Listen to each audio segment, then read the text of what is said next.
Assalomu alaykum. Uyimizni to'liq obzori. Mana bu kirgan joyda mana bunaqa katta joyi bor. Bu joylarga hammasiga fundament qurilgan. Keyinchalik bu yerda ikki etажkali uy qursa ham bemalol ko'tarib bera olasiz.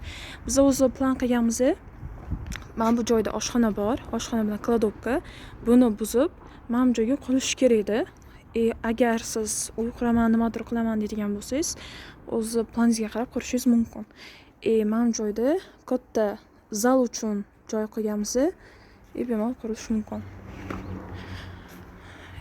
Mana bu asosiy uyimiz.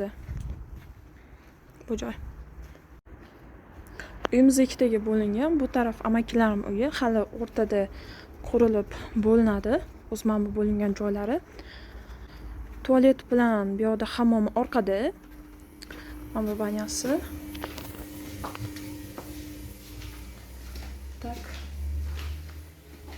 Bu bilan isitiladi banya.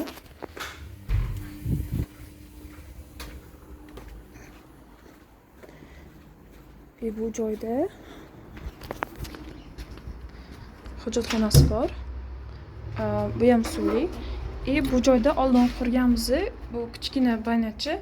Uyda ya'ni stroyka bo'lgan paytda ustalar uchun yoki boshqa joy uchun alohida qilingan. Bu yerda kanalizatsiya. Mana shu joy katta qilib kanalizatsiya qurilgan.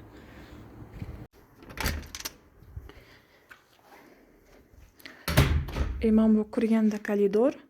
Uyda общий peshtoxona bor. Mana bu konditsioneri qo'shib sotamiz uyga. Mana bu joyda kichikroq xona. This one. Mana bu joy.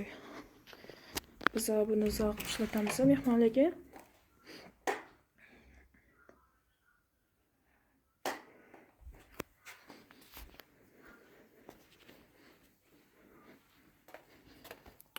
Bu spalni.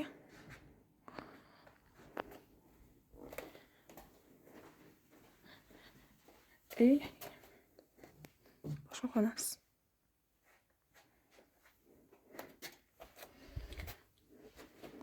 Bu xona kichikroq xona. Buni biz ya'ni dazmol qilishga ishlatamiz. Alohida xona qilingan. Bu yerda bumlar hozircha yotibdi. Bo'ldi. Все.